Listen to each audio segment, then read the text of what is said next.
Salam sejahtera. Ini pula kejutan yang berlaku di mahkamah hari ini. Kejutan ini pastinya memberikan tamparan besar kepada Najib Tun Razak. Lama kita tak dengar tentang isu 1MDB ini. Dan ini pula berita buruk yang bakal diterima telah dinyatakan di mahkamah dalam perbicaraan ini. 4 negara enggan bekerjasama untuk rakam percakapan sebagai saksi bank. 4 negara ini tidak mahu terlibat sebagai saksi. Penguasa kanan Suruhanjaya Pencegahan Rasuah Malaysia SPRM memberitahu Mahkamah Tinggi di Kuala Lumpur hari ini, 4 negara tidak memberikan kerjasama ketika beliau membuat permohonan untuk merakam percakapan beberapa orang saksi bank berhubung siasatan kes rasuah dan pengubahan wang haram dana RM2.3 bilion milik 1MDB yang dihadapi Datuk Seri Najib Tun Razak, bekas Perdana Menteri Malaysia. Nur Aida Arifin, 37 tahun berkata, 4 negara yang terdiri daripada Switzerland, Barbados, Hong Kong dan Belanda tidak memberikan sebarang jawapan atau maklum balas ketika beliau membuat permohonan itu melalui peguam negara pada 2018 dan 2019.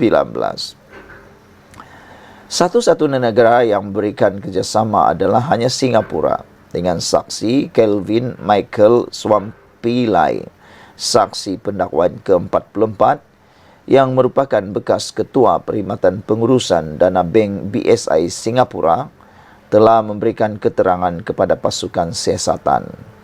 Seorang lagi saksi daripada bank sama iaitu Yak Yu Chie, bekas pengarah urusan bank BSI, tidak mahu memberikan keterangan di Malaysia. Katanya ketika disoal balas oleh Peguam Tan Sri Muhammad Safi Abdullah yang mewakili Najib. Ketika ditanya Muhammad Safi mengenai keberadaan Yak, Nur Aida menjawab tidak tahu. Pada November 2016, Yak telah dipenjara selama 18 minggu dan didenda Singapura dolar 24,000 oleh Mahkamah Singapura selepas mengaku bersalah atas 2 tuduhan memalsukan dan 2 tuduhan gagal mendedahkan urus niaga mencurigakan berkaitan 1MDB. Terdahulu, saksi pendakwaan ke-49 itu berkata, permohonan untuk merakam percakapan bertulis telah dibuat kepada Switzerland dan Singapura pada 23 Ogos 2018, Barbados pada 6 Mac 2019, manakala Hong Kong pada 22 Januari 2019. Nur Aida berkata beliau menghubungi 5 negara berkenan untuk memastikan kesahihan dokumen yang diperoleh pihak pendakwaan melalui bantuan Undang-Undang Bersama MLA bagi membantu siasatannya dalam kes dihadapi bekas Perdana Menteri itu.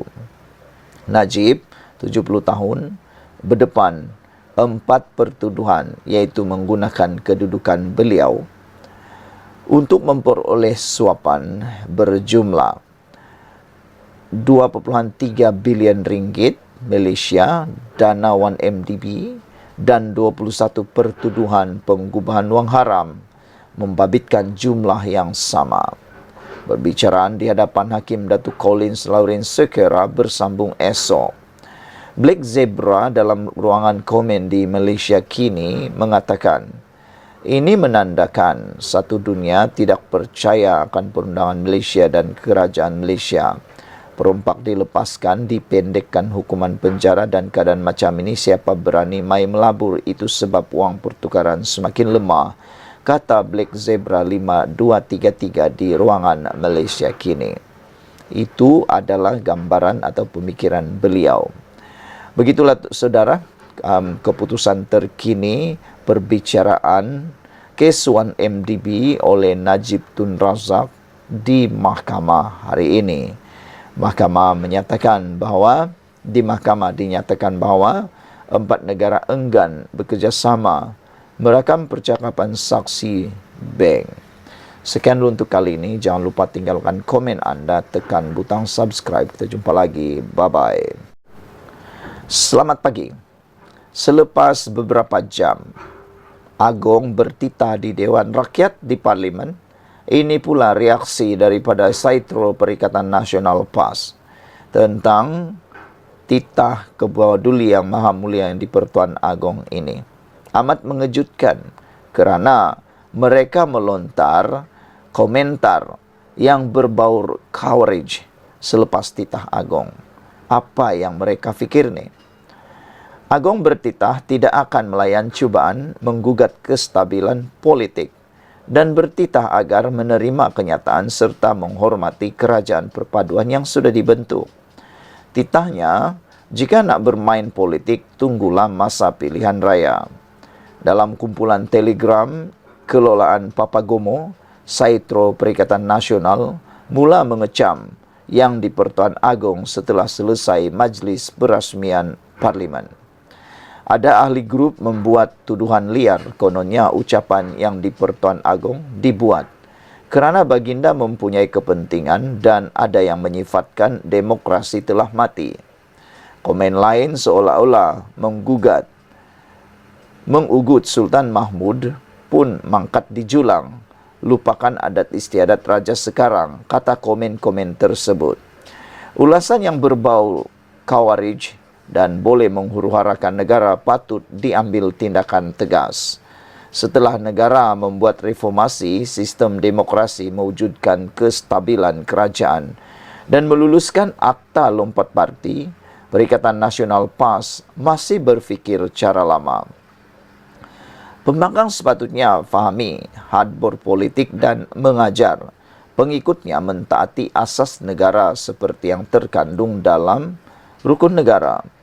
Tidak cukup dengan Presiden PAS yang menyeru untuk merungkai perlembagaan penjajah. Kini pengikut Perikatan Nasional PAS menyebar kebencian terhadap Agong hanya kerana kepentingan politik sempit Perikatan Nasional PAS. Walhal mentaliti ulil amri adalah wajib selagi tidak menyuruh melakukan kemaksiatan. Saudara-saudara sekalian, laporan ini dipetik daripada harapandaily.com, ditulis oleh Ahmad Mursi. Saudara-saudara sekalian, sebelum daripada kejadian apa yang terkandung, apa yang dilaporkan ini ialah Agong telah pun memberikan penegasan bahawa semua rakyat, masyarakat, semua penduduk di Malaysia usah hasut rakyat dengan isu 3R. Itu pesan Sultan Ibrahim Agong kita yang ke-17. Baginda mengingatkan rakyat agar tidak memainkan isu 3R. Tetapi, mengapa kumpulan-kumpulan tertentu seperti yang baru kita bacakan tadi itu tidak serik-serik pula bermain 3R? Jangankan nak mau politik, mendapatkan keamanan pun sukar kalau macam begitu. Saudara, janganlah sampai apa yang digendong berciciran, yang dikejar tak dapat. Cuba mengejar kuasa, cuba mengejar politik, cuba mengejar kekuasaan, tetapi keamanan pula hilang. Kekuasaan tak dapat, huru-hara pula negara. Itulah yang cuba dielakkan oleh Ketua-Duli Yang Maha Mulia di-Pertuan Agong. Agong menyeru supaya semua lapisan masyarakat memperkukuh perpaduan negara dan tidak menghasut rakyat dengan memainkan isu 3R. Seringkali isu 3R digunakan bagi mendapatkan sokongan muda kerana perbuatan atau isu yang paling mudah diterima, paling mudah hangat, paling mudah untuk dihadam oleh rakyat ialah isu 3R. Lagi pula, isu 3R ini adalah isu yang popular. Mereka atau ahli-ahli politik yang ambil jalan singkat suka menggunakan isu popular. Tapi ingatlah, isu popular itu barangkali akan menjadikan negara kita hancur barai dan tidak akan mendapat apa-apa keuntungan sekalipun. Jadi saudara-saudara sekalian, menurut titah Agong, kita semua sedia maklum bahawa Perlembagaan Persekutuan adalah undang-undang utama negara yang mesti dihormati. Ia adalah hasil daripada persetujuan Raja-Raja Melayu untuk membentuk persekutuan dan memberi punca kuasa kepada Parlimen untuk menggubal undang-undang. Baginda bertita ketika merasmikan istiadat pembukaan mesyuarat pertama penggal ketiga Parlimen ke-15 hari ini. Dalam masa sama, Sri Paduka turut mengingatkan bahawa Perlembagaan Persekutuan telah mengiktiraf Islam sebagai agama bagi persekutuan dan terus kekal dipelihara.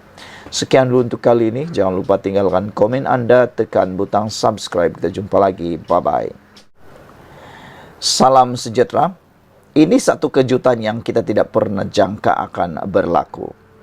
Kemarin ketika pembukaan sidang parlimen, isu ponteng ahli parlimen mula menular di media sosial.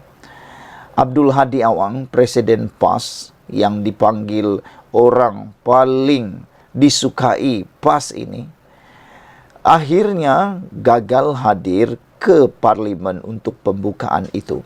Namun demikian, isu ponteng tersebut bukanlah disengajakan. Abdul Hadi Awang, Presiden PAS, mempunyai alasan sendiri mengapa tidak dapat menghadirkan diri, mengapa gagal hadir ke majlis pembukaan Dewan Parlimen atau Dewan Rakyat itu. Untuk makluman anda semua, kehadiran pada hari pertama itu adalah sangat-sangat kritikal. Namun, yang mengejutkan ramai pihak ialah, walau mampu mengarang minda Presiden, ahli Parlimen Marang tidak hadir pula ke Parlimen. Ini alasan yang diberikan. Namun demikian, ramai juga yang menjadi hater kepada Hadi Awang ini menyatakan, kalau ada rancangan nak jatuh kerajaan, kata mereka, cepat pula nak datang. Bertongkat pun datang juga. Tapi untuk hadir ke Parlimen, kata mereka, kenapa pula Hadi Awang tak boleh datang, kata mereka. Itu persoalan di media sosial yang bertular di sana-sini.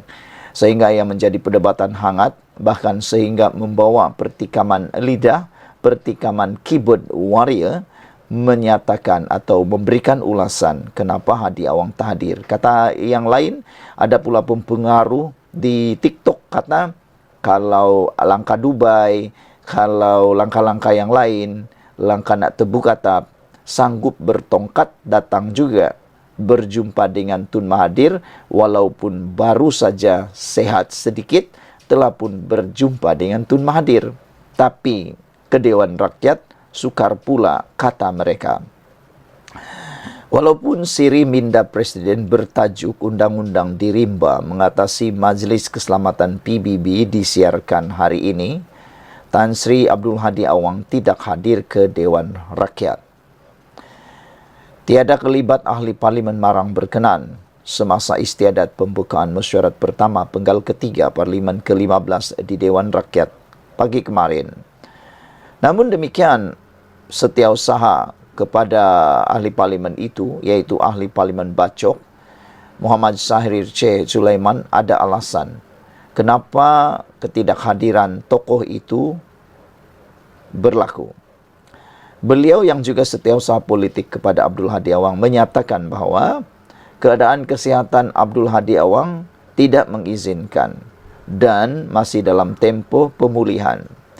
Tapi itulah ramai yang mempersoal bagaimana Hadi Awang boleh menulis di ruangan ataupun di minda Presiden walhal beliau dalam keadaan tidak sihat dan tidak mengizinkan. Mengapa boleh pula menulis tapi tak boleh hadir, kata mereka. Bekas Menteri Besar Terengganu sepenggal itu dikatakan masih mempunyai beberapa rawatan susulan di hospital di Terengganu. Syahrir telah menyatakan surat dan sijil cuti sakit telah pun dihantar ke pejabat yang dipertewa Dewan Rakyat. Kata beliau, kesihatan Tuan Guru tidak mengizinkan dan ada dalam tempoh pemulihan, ada rawatan susulan. Surat MC sudah dihantar kepada Speaker Dewan Tan Sri Speaker semalam. Pagi tadi, kerusi Abdul Hadi di barisan hadapan blok pembangkang dilihat kosong semasa titah yang sulung daripada di-Pertuan Agong Sultan Ibrahim. Sebelum ini, kehadiran Hadi ke Parlimen amat rendah. dengan hanya menghadiri 33 kali daripada 103 sesi parlimen sejak 26 Julai 2021. Angka itu menurut data yang dikumpulkan Malaysian Care for Conservation and Human Rights melalui inisiatif MyMP. Hadi menguasai kerusi parlimen marang sebanyak 7 penggal. Walaupun kehadirannya di Dewan Rakyat boleh dibilang dengan jari, Hadi meraih sokongan tertinggi pada PRU 2022. Sekian dulu untuk kali ini. Jangan lupa tinggalkan komen Anda. Inilah yang paling mengejutkan kita. Presiden PAS ini masih disokong oleh rakyat, bahkan mendapat sokongan paling tertinggi walaupun kehadiran yang amat rendah, yaitu hanya hadir 33 kali daripada 103 kali sesi parlimen. Sekian dulu Malaysia kita punya. Kita juga sama-sama cintai Malaysiaku. Bye-bye.